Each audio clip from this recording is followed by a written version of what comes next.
Bueno, a propósito del tema, porque es muy importante, estamos con la vicepresidenta de la Comisión de Energía y Minas, Diana González, que le damos la bienvenida a Punto Final, para esclarecer en qué situación estamos los peruanos frente no solamente a la protesta, sino a la minería ilegal, que es una economía que alcanza a través de sus tentáculos incluso funcionarios, eventuales candidatos, congresistas. Pero vamos al punto, señora congresista. Primero que nada, en este momento la ley MAPE ha sido rechazada por la comisión en la que usted está.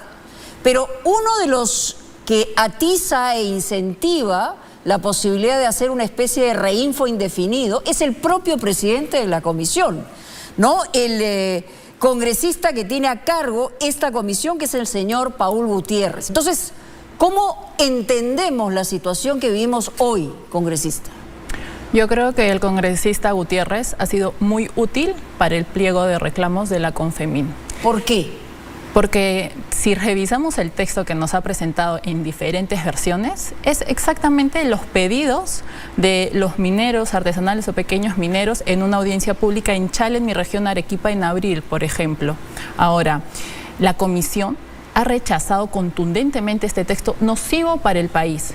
Ha sido bancadas de izquierda quienes apoyan este predictamen. Ahora, el dirigente, uno de ellos, es el señor Máximo Franco Becker, que es de Renovación Popular. Usted me dijo que postuló con usted en Avanza País y luego pasó a Renovación Popular.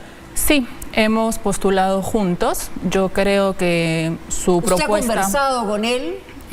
Mónica, yo creo que su propuesta no tuvo mayor asidero en Avanza País y tuvo que salir.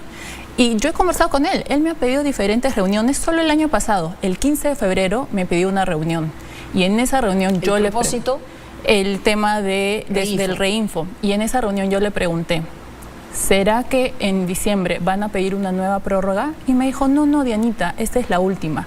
El 31 de octubre me pidió una reunión. A las 4 de la tarde lo atiendo en la oficina de mi bancada Avanza País. Y me mostró un papel que querían una prórroga por 5 años. Y yo le dije, señor Becker, nosotros tenemos un compromiso. Yo le comuniqué a mi bancada que usted no iba a pedir más prórroga. ¿Por qué sería esto nocivo para el país? Porque legaliza la ilegalidad. Después de 6 meses de mesas de trabajo, nos presentan un texto con minero ilegal es el que está en zona prohibida, minero informal el que está en zona regulada. Y uno tenía que descartar que el minero formal era el que estaba en una zona regulada con inicio de trámite. El inicio de trámite era DNI, RUC y coordenadas, como si fuera un delivery, la inscripción a un delivery. ¿Cómo vamos a flexionar la norma para hacerles la vida más fácil a estos señores? ¿En qué momento? Ahora, ¿cuál es la diferencia? Porque hay una realidad sobre la informalidad, la minería artesanal y la minería ilegal. O sea, ¿cómo hacemos la diferencia para que la gente lo entienda? ¿No? Porque el minero artesanal, informal, dice, bueno, yo pago impuestos, ¿no? Yo soy parte de una dimensión compleja, pero que finalmente estamos intentando formalizarnos.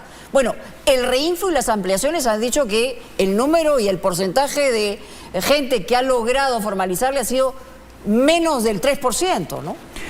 Y a enero del 2025, el MINEM indicaba que el 33% de reinfos estaban en concesiones extinguidas, es decir, donde no había un titular. ¿Por qué ahí no apelaban a su concesión propia? ¿Sabes por qué, Mónica? Porque no quieren ningún tipo de responsabilidad penal.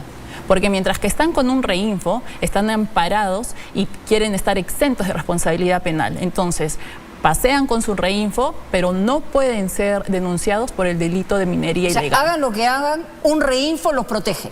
Y como ellos lo llaman, es su amparo legal y no podemos hablar mal del reinfo. Es un proceso eterno de formalización. Pero el gobierno ha dicho que solamente va a ampliar una vez más hasta diciembre. ¿Usted cree que el gobierno va a cumplir eso? ¿Que va a ser posible que después de una década donde se han, digamos, ampliado en varias oportunidades el reinfo, ¿no? Este gobierno va a garantizar, como ha señalado, hasta diciembre y que esto va a acabar? Ciertamente una cosa es lo que esperamos y otra cosa es lo que creemos. A mí sinceramente me llamó mucho la atención que este último decreto supremo venga acompañado de la exclusión de más de 50.000 registros. Ojo, que se han autoexcluido, Mónica, porque el 90% de estos más de 50.000 registros estaban suspendidos desde hace más de 4 años. O sea, no estaba funcionando. Inactivos. Ya. Y como el mismo presidente de Confemina ha reconocido a raíz de la lamentable tragedia en Patás, un reinfo suspendido es un reinfo inactivo que no tiene efecto y que no es peligroso para la sociedad. Esos son los que se han excluido, 50.000. Sí. Pero quedan 31.000. Más de 31.000 en carrera para lograr su formalización. Y es lo que señalan que se va a formalizar de aquí a diciembre. Ellos tienen hasta el 31 de diciembre. Pero, ¿lo cree posible? Estamos hablando de 6 meses, lo que no se ha podido hacer en varios años. O sea, ¿es realista pensar que eso va a ser factible? Y yo entiendo ese punto, Mónica, porque si realmente no han tenido voluntad de formalizarse en 12 años, difícilmente lo hagan en 6 meses. Pero esto no ha sido es la última prórroga. Ellos sabían perfectamente desde el año pasado que se promulgó la norma que tenían 6 meses hasta junio y luego el Ejecutivo tenía una última prórroga de 6 meses. Han estado advertidos. Ellos mismos en sus redes sociales manifestaban, faltan 20 días, faltan 15 días, hay que activar los reinfos, hay que poner los reinfos activos. Ellos mismos sabían de esto. Es más, desde febrero ellos sabían de esta depuración de reinfos, desde febrero. ¿Y usted cree que va a cumplir el gobierno? Porque eso es lo que le estoy preguntando, y en todo caso, ¿qué va a ocurrir? Si va a retroceder o no el gobierno, porque eso es lo que se pregunta todo el mundo. Hoy ha salido la presidenta a decir que no, han salido los ministros a señalar que esto no va a ocurrir, pero usted como congresista que ha seguido este tema, que está en la comisión, ¿cree que va a retroceder el gobierno o no? Yo sinceramente en un momento dudé con las paralizaciones de un retroceso. Pero esto puede endurecerse, la paralización puede continuar, la protesta puede continuar, o estamos ya en un nivel que ha sido controlado por el gobierno. No, yo no dudo de la gran capacidad que tienen para convocar, para paralizar 9 puntos a nivel nacional, para tomar carreteras. Por supuesto que no dudo de esa capacidad. Por la cantidad de gente, por la cantidad de dinero que se puede movilizar, por el vínculo que pueden tener con determinados niveles de poder. Por todas las anteriores, Mónica. Creo que tienen una gran capacidad de convocatoria, tienen los recursos. Yo no creo que esta sea una actividad para subsistir, como ellos dicen, porque una actividad de subsistencia no les da para estar 2 semanas en la avenida Bancay sin trabajar, sin llevar un sol a sus casas. Han pedido una reconsideración. En esta oportunidad, ¿usted no cree factible que eso se pueda plantear como debate? Porque ya entraría en la próxima legislatura, además con nueva junta directiva, ¿no? Incluso, Mónica, en la última sesión que convocó el presidente de manera extraordinaria, tampoco era factible. A mí, sinceramente, me da muchísima pena que jueguen con la expectativa de toda esa gente que está en la avenida Bancay pidiendo a gritos un reinfo sin condiciones cuando sabían perfectamente... Y eso es la ley MAPE, una reinfo sin condiciones. Esa es la exigencia del sector. Sabían perfectamente, en primer lugar, que no tenían los votos para lograrlo, y en segundo lugar, que las fechas no le alcanzaban, que sí o sí este tema iba a pasar a la siguiente legislatura. ¿Por qué lo somete a votación el presidente? ¿Porque cree que lo va a aprobar o porque tiene que cumplir las expectativas de un sector? Ahora, en un primer momento, desde el día número 1, el presidente del Congreso se señaló y se debatió sobre sus intereses vinculados a la minería informal, la minería ilegal. ¿Dentro del Congreso se ha discutido, se ha hablado del tema? Yo siempre he estado en la Comisión de Energía y Minas, he debatido tanto Reinfo como Ley MAPE, y debo comentarte que en la Ley MAPE por lo menos no he visto una iniciativa del presidente del Congreso.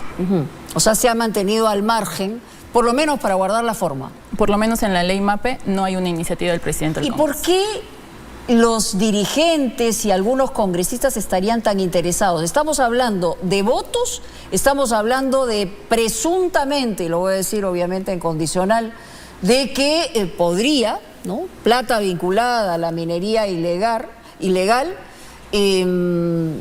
sustentar, darle presupuesto eventualmente a candidaturas. Yo creo que es un cálculo político 100%.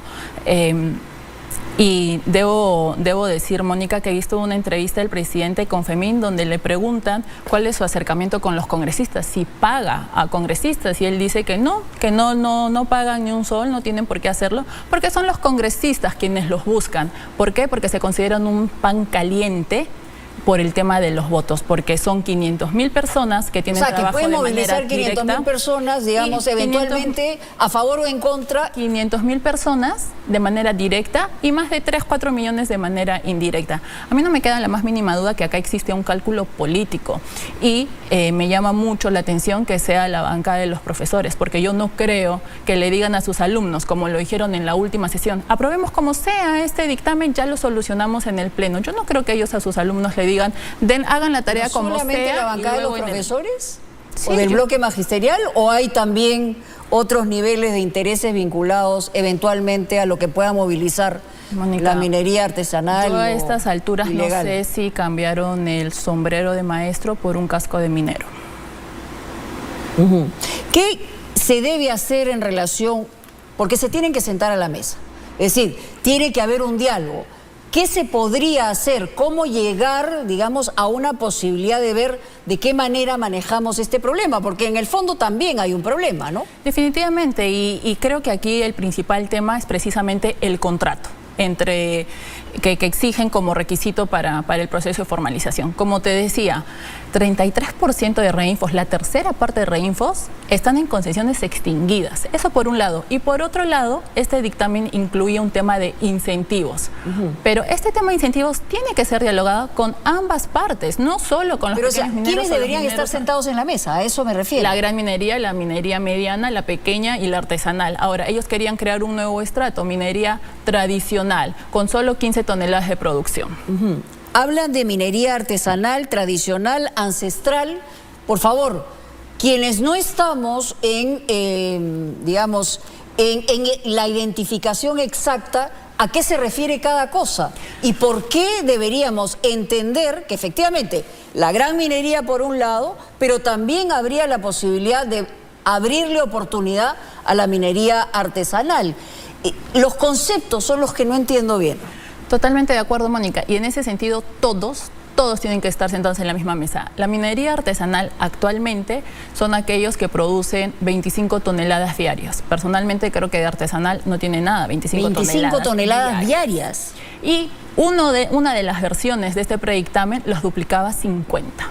Obviamente eso fue retirado. Luego querían crear la minería tradicional, que incluían las pallequeras, las seleccionadoras, aquellos mineros eventuales que se dedican a otras actividades, pero también colaboran en algún momento con los mineros, para una minería tradicional hasta 15 toneladas. La tradicional, y usted me dice después la ancestral. Y ancestral, pero las definiciones que el último dictamen recogen es minería, retiraron la minería tradicional del último y retiraron las 50 toneladas de la minería artesanal. ¿Y con qué nos quedamos? Bueno, con un texto rechazado por la mayoría del Congreso. Y esto debo destacar, Mónica, ha sido la mayoría del Congreso quien ha rechazado el texto de Paul Gutiérrez.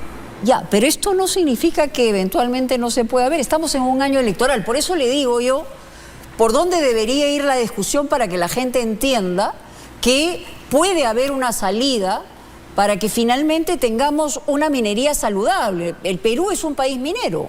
Transparente, ordenada y de acuerdo a la institucionalidad del país. La siguiente legislatura, con una nueva presidencia, tiene que rearmar este texto y sentar a todos.